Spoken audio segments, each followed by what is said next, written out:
So, good morning, children. Today I am going to start next two question number 15 and 16 for NCERT. Topic is EMI. So, myself Anuradha Jain, हम दोनों मिलके करेंगे बच्चे.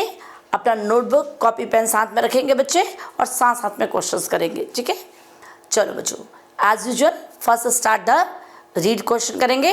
और जब भी कोई काम करना बेटे हमेशा खुश होकर काम करना है, मन खुश कर काम करना है. और क्या सोच के काम करना है, मुझे आ जाएगा, मुझसे हो जाएगा. नेवर बी नेगेटिव थॉट नहीं आना कि मुझसे नहीं होगा. ठीक है, चलो पढ़ना शुरू करते हैं साथ में. क्या है question? And air core solenoid with length 30 centimetre. तो गिवन क्या हो गया बेटे हमारे पास?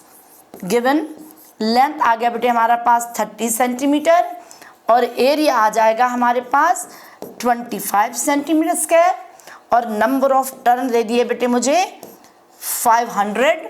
कैरीज अ करंट ऑफ, और करंट दे दिया बेटे मुझे 2.5 ampere. The current suddenly switched off in a brief time. और करंट थोड़े से टाइम के बाद स्विच ऑफ हो गया, मतलब ज़ीरो हो गया. और टाइम कितना दे दिया मुझे? 10⁻³ second. How much is the average back EMF? हमें क्या निकालना है?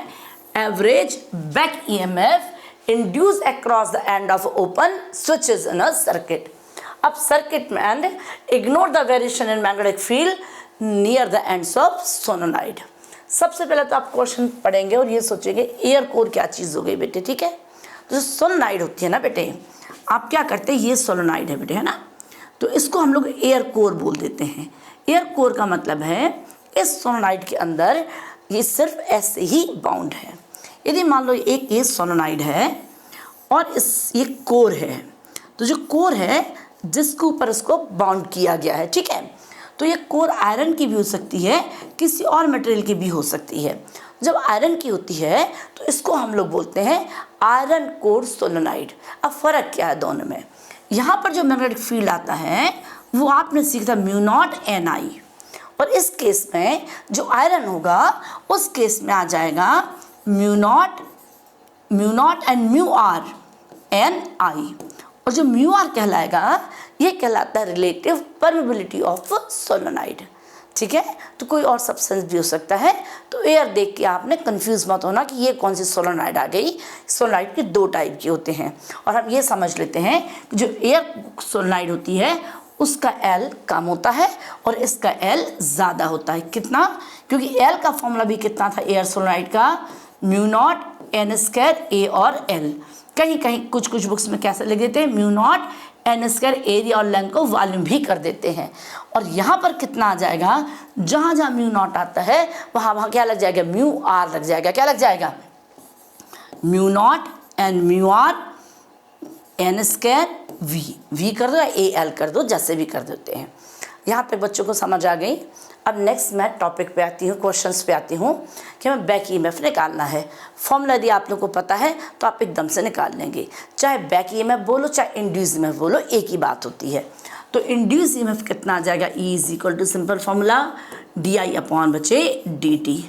अब बोलो L कितना है बेटे हमारा? ठीक है, L कितना है बेटू हमारा? ये है L का फॉर्मूला. अब एयर सोलोनाइड था तो L का फॉर्मूला μ0 N² AL और di/dt. बस सारी वैल्यूज़ पुट करेंगे बेटे, बहुत ध्यान से करेंगे बेटा. समटाइम्स मिस्टेक हो जाती है, बट बेटू यहाँ पर हमें जो n दिया है वो कैपिटल N दिया है, नंबर ऑफ टर्न्स दिए हैं. तो स्मॉल एन कैपिटल N में क्या रिलेशन था? स्मॉल n होता है number of turns per unit length. तो कैपिटल N कितना आ जाएगा? Small n × L. अब μ0 की वैल्यू कैसे लिखते थे बताओ बेटा? μ0/4π आया करता था 10⁻⁷. तो ये कितना आ जाएगा हमारा? 4π आ जाएगा. शायद कुछ हिल गया मेरे से, कोई बात नहीं, दोबारा कर लेते हैं. E = हम लोग कहाँ तक लिखे थे? L di/dt. अब L कितना था? μ0 N² AL और di/dt. बच्चे μ0 की क्या सिखा दिया बेटे? क्या सीखा आपने? μ0/4π की वैल्यू कितनी थी बेटे? 10⁻⁷. तो अकेला μ0 कितना आ जाएगा हमारा? 4π आ जाएगा. यहाँ पर 10⁻⁷ आ जाएगा. स्मॉल n नहीं दिया. हमें नंबर ऑफ टर्न्स दिए थे, वो कितने थे 500। तो कैपिटल एन दिया था मुझे। अब स्मॉल एन और कैपिटल में क्या रिलेशन था बेटे, स्मॉल एन कहलाता था नंबर ऑफ टर्न पर यूनिट लेंथ। तो जो एन आया वो कितना आ जाएगा, स्मॉल एन कितना, एन अपॉन एल पुट कर दो बेटे यहाँ पर, N square upon L square, और ये कितना है ए एल, और डी आई अपॉन कितना है बेटे हमारा डी टी। करते हैं बेटे, एक एल तो हमारा कट जाएगा बेटे, है ना। अब ये 4 पाई 10⁻⁻7 नंबर ऑफ टर्न का स्क्वायर है, 500 मल्टीप्लाई 500 डी आई, एक करंट 0 हो रहा था तो करंट कितना लिख दोगे आप, change in current simple 2.5 divide कितना, टाइम कितना लगा था 10⁻³ सेकेंड, और एल लेंथ कितनी सोनाइट की 30 सेंटीमीटर, 30 सेंटीमीटर 10⁻²। एरिया भी बच गया यहाँ। एरिया कितना आ जाएगा 25 इंटू 10⁻⁴। देखो कैसे, 1 centimetre is equal to 10⁻² metre, और इसका स्क्वायर कर दिया तो कितना आ जाएगा 10⁻⁴ मीटर स्क्वायर। अब बस कैलकुलेशंस बची है, बड़े आराम से करेंगे बच्चे, कहीं कोई गलती नहीं होगी। देखो ये -3 की पावर है, जब ऊपर जाएगा तो कितना आएगा प्लस, तो मैं डायरेक्ट ही कर लूँगी मन में, -3 और कितना था ये -7 था और -3 था, मतलब कितना आ जाएगा ये -4 बचा। अब ये इनको हम क्या लिखेंगे 1 2 3 4 10⁻⁴, और ये माइनस का, मतलब ये वैल्यू हमारी कैंसिल आउट हो गई। अब यहाँ पर कितना है 10⁻², तो यहाँ पर हम देखते हैं तो ये -2 है बेटे, ये ऊपर जाके प्लस होगा तो यहाँ कितना बच जाएगा 10⁻², ये कट गया। अब और क्या बच रहा बेटे हमारे पास, अब वैल्यूज़ बची हैं, करते हैं बेटे ज़रा, है ना, एक बार लिख लेते हैं बेटे ताकि गलती ना हो। 4 पाई और क्या बच गया मेरा 5 और 5 कितना आ जाएगा, 5 का स्क्वायर 25, और इसके बाद ये कितना आ जाएगा 2.5, और एक कितना है हमारा 25।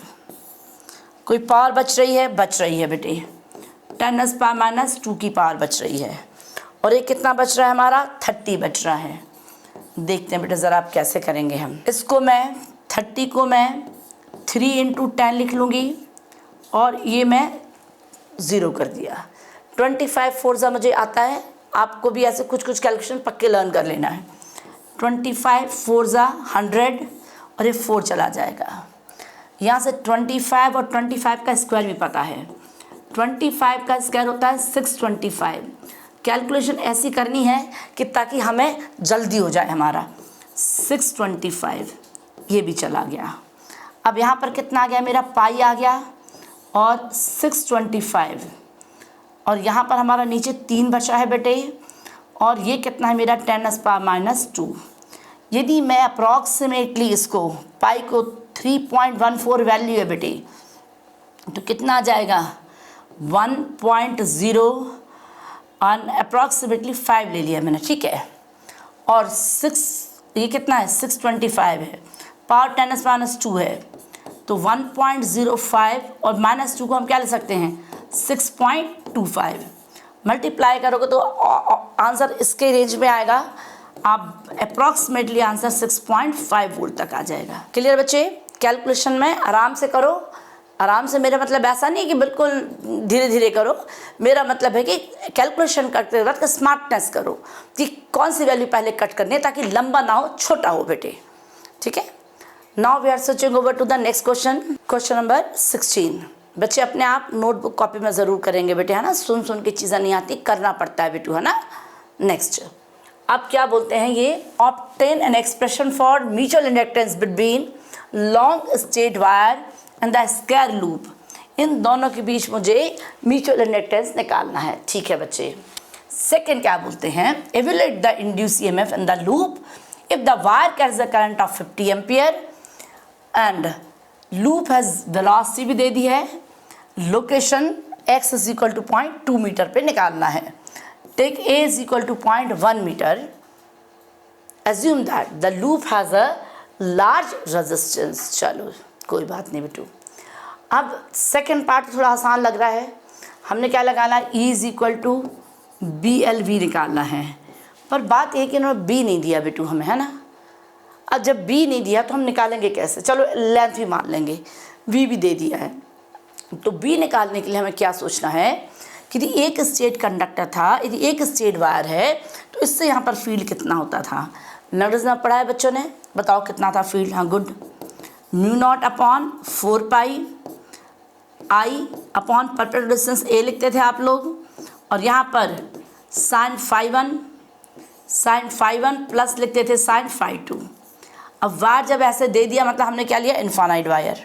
जब वायर हमारा इन्फानाइट आया मतलब फाई वन की वैल्यू भी कितनी आ जाएगी 90, और फाई टू की वैल्यू भी कितनी आएगी 90, साइन 91 और ये 1। जो फॉर्मूला बन जाता है वो बन जाएगा B is equal to mu naught upon 4 pi I upon A into 2। काफ़ी सारी बुक है वो 2 काट देते हैं, ऐसा लिखा होता है 2 पाई AI, पर मैं ज़्यादातर 4 पाई में क्यों लिखती हूँ बेटा, क्योंकि क्या होता है हमने जब न्यूमेरिकल करने होते हैं ना तो बच्चों को एक वैल्यू न्यूमेरिकल फिगर याद होता है। कौन सा याद होता है, म्यू नॉट अपॉन 4 पाई का वैल्यू कितनी थी 10⁻⁷। जितने भी फॉर्मूल में है सब में कॉन्सेंट एक ही तो होता है, म्यू नॉट अपॉन 4 पाई। तो मैंने बच्चों को एक ही चीज़ याद करवा दी है, म्यू नॉट अपॉन 4 पाई, और इसमें 2 आ गया। ठीक है, अब 2 आप तुरंत काट लो, कोई बहुत ज़्यादा टाइम तो लगता नहीं है। तरीके ऐसे बनाने याद करने के लिए लंबे समय तक हम याद कर पाएँ। ठीक है, 2 पाई। अब थोड़ा क्वेश्चन बड़ा है तो नेक्स्ट शीट यूज़ करूँगी बेटे, मैं डायग्राम देवांगे, पिक्चर बना लो बेटे, है ना। नेक्स्ट पेपर यूज़ करूँगी, या इसको रब करके कर लेती हूँ बेटे, कोई बात नहीं, इसको रब कर देती हूँ मैं। ठीक है, अब देखो B कितना आ गया था हमारा, म्यू नॉट अपॉन 4 पाई आई। अब ये तो फॉर्मूला बताया, मैं डायरेक्ट एक्स डिस्टेंस की बात करती हूँ, है ना। क्यों, क्योंकि जो मैग्नेटिक फील्ड है इस करंट से, यहाँ पर कुछ और होगा, यहाँ पर कुछ और होगा, मतलब हम एक डिस्टेंस नहीं ले सकते हैं ना बेटे। फील्ड क्या कर रहा है, वेरी कर रहा है। जब फील्ड वेरी करेगा तभी तो क्या होगा, फ्लक्स चेंज होगी। हम इस पर एक्स डिस्टेंस पे ले लिया तो डिस्टेंस आ जाएगा एक्स, और ये 2 था, 2 तो चलो मैं काट दूंगी। अब फिर हमने निकाली फ्लक्स, फ्लक्स कितना आ जाएगा हमारा BA, तो ये तो 2 यहाँ कट गया। अब म्यू नॉट आ जाएगा, आई आ जाएगा, और 2 पाई x आ जाएगा। हम फ्लक्स भी इस एरिया से निकाल लेते हैं। इसकी लेंथ तो स्क्वायर लूप दिया है, मतलब लेंथ तो A हो जाएगी। लूप क्या दिया बेटे इन्होंने, ठीक है, स्क्वायर लूप है, तो ये वाली साइड यदि A है तो ये वाली साइड भी A है। ठीक है, अब एरिया कितना आ जाएगा हमारा A इंटू कितना आ जाएगा dx। क्लियर। अब हमारा इंड्यूस EMF देखते हैं, तो जो इंड्यूस EMF होगा वो जाएगा E इज इक्वल टू बेटे मेरा d∅/dt हो जाएगा। ठीक है बच्चे, अब यहाँ पर वैल्यू डालेंगे तो देखो कॉमन क्या आ जाएगा, म्यू नॉट कॉमन आ जाएगा, आई कॉमन आ जाएगा, A कॉमन आ जाएगा, 2 पाई कॉमन आ जाएगा, और यहाँ पर आ जाएगा हमारा इंड्यूस EMF। अच्छा, इंड्यूस EMF तो बेटे सेकंड क्वेश्चन निकालना है, फर्स्ट में तो म्यूचुअल इंडक्टेंस निकालना है, मतलब मुझे फाई निकालना है। क्या निकालना है, फाई। अब इसको मैं d∅ बोल देती हूँ ना, छोटे एरिया से d∅ बोल दिया। तो अब टोटल फाई निकालते हैं बेटे हम, तो इंटीग्रेट कर देंगे बेटे फाई को, और देखो कितना आ जाएगा, म्यू नॉट कॉमन आ गया, आई कॉमन आ गया, A कॉमन आ गया, 2 पाई कॉमन आ गया। इंटीग्रेशन में कितना आ जाएगा, 1/x और dx आ जाएगा। हम कहाँ से फ्लक्स निकाल रहे हैं बताओ बेटू, हमें इस पूरे लूप से फ्लक्स चाहिए, तो लिमिट क्या आ जाएगी, यहाँ से डिस्टेंस कितना है B, और यहाँ से डिस्टेंस कितना है A, और ये B, तो लिमिट कितनी जाएगी बताओ बेटे, B and A plus B। ये तो आ गया फाई, और म्यू नॉट IA, और कितना आ जाएगा बेटे मेरा 2 पाई। 1/x का क्या होता है बेटे हमारा ln। ln का मतलब होता है नेचुरल लॉग। ln का मतलब क्या होता है, नेचुरल लॉग। चाहे हम ln लिखें, काफ़ी बुक में लॉग बेस E लिखा होता है, एक ही बात होती है, नेचुरल लॉग। यहाँ 4 वर्ड लिखने पड़ते, ln में 2 से काम चल जाता है। ये A प्लस B, और कितना आ जाएगा बेटे हमारा B। अब देखो phi, mu naught IA upon 2 pi, यहाँ पर ln x था ना, इंटीग्रेशन x से पुट करोगे तो कितना आ जाएगा, ln A plus B minus ln B। Direct भी कर सकते थे आप। लॉग का फॉर्मूला क्या होता है, लॉग, है ना, लॉग बेस या ln m minus log base n, बोलो कितना होता था बेटे हमारा, log m अपॉन n। तो यहाँ पर कितना आ जाएगा मेरा flux, phi is equal to आ जाएगा mu naught I A upon 2 pi L N A plus B upon B. Flux तो पता चल गई। अब फ्लक्स और म्यूचुअल इंडक्टेंस में क्या रिलेशन होता था, याद करो, हम बोलते थे phi is proportional to I. यदि सेल्फ इंडक्टेंस की बात करते तो phi is equal to L I, यदि म्यूचुअल की बात करोगे तो phi is equal to M I. बस फाई से क्या डाल देंगे हम लोग, एम आई। बोलो कितना आ जाएगा, mu naught I A upon 2 pi L N A plus B upon B. I cancel हो गया बच्चे, एम कितना आ जाएगा, mu naught A upon 2 pi L N A plus B upon B. हो गया बेटा क्लियर, कंसेप्ट इज क्लियर। क्या समझना था बेटू हमें, यहाँ पर डायरेक्ट मैग्नेटिक फील्ड नहीं दिया है तो हमने मैग्नेटिक फील्ड निकाल लिया। अब हमने मैग्नेटिज्म चैप्टर में पढ़ा था कि एक स्ट्रेट वायर है उससे इतना फील्ड होता है, यहाँ पर निकाल लिया। हम चाहते तो इसको और शॉर्ट कर सकते थे, कैसे, कुछ स्टेप गायब कर देते, जैसे यहाँ पर हम डायरेक्ट ये नहीं लिखते और स्टेप कम कर सकते थे। कॉम्पिटिशन लिखने के लिए कंसेप्ट तो देखो यही है, बोर्ड में लिखने के लिए हम लोग क्या करते हैं कि ज़्यादा स्टेप लिख लेते हैं, कॉम्पिटिशन करने के लिए हम स्टेप कम कर लेते हैं।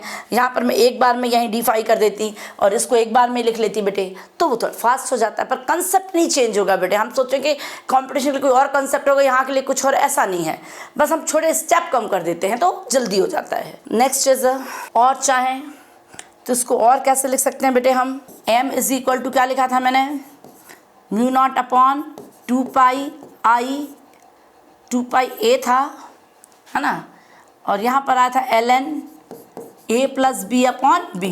देख लो, mu naught A upon 2 pi, चाहो तो एल एन, इसको कर दो A upon B plus B upon B, तो 1 आ जाएगा।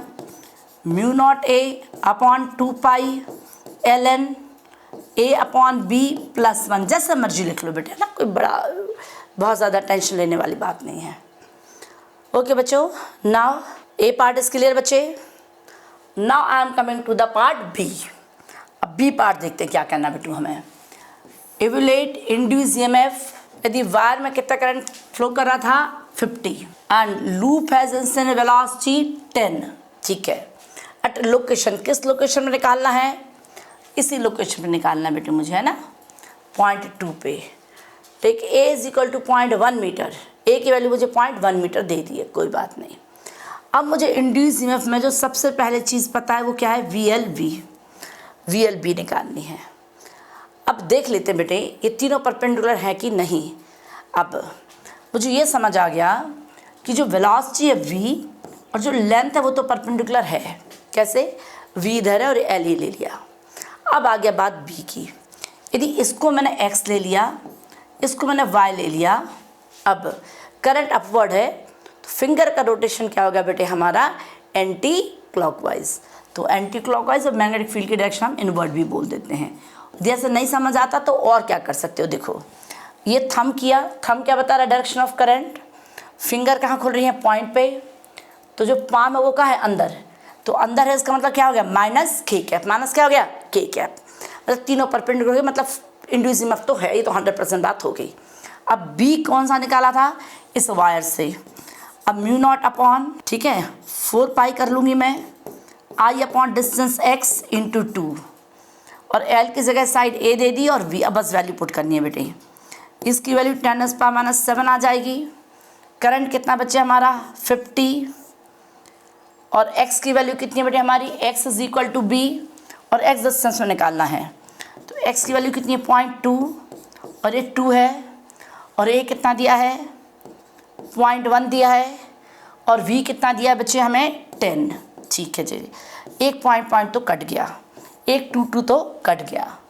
अब एक ये 2 0 आ गए, तो कितना हो जाएगा हमारा -5, कैसे, 2 0 मतलब 10⁻2, और ये -7 था तो +2 किया मतलब -5, तो जो हमारा आंसर आ गया वो आ जाएगा 5, आंसर आ जाएगा E is equal to 5 × 10⁻⁻5 volt, 5 into 10⁻⁻5। Correct बच्चे, इस क्लियर। थोड़े बड़े क्वेश्चन थे, वीडियो लंबी ना हो इसलिए मैंने क्या किया, 2 ही क्वेश्चंस किए बेटे, है ना, क्योंकि बड़े क्वेश्चंस एक बहुत लंबा हो तो बच्चों को कई बार इंटरेस्ट चला जाता है ना, तो इसलिए छोटे छोटे कर दिए, जिसको जिस क्वेश्चन में डाउट हो बच्चा वो देख सकता है।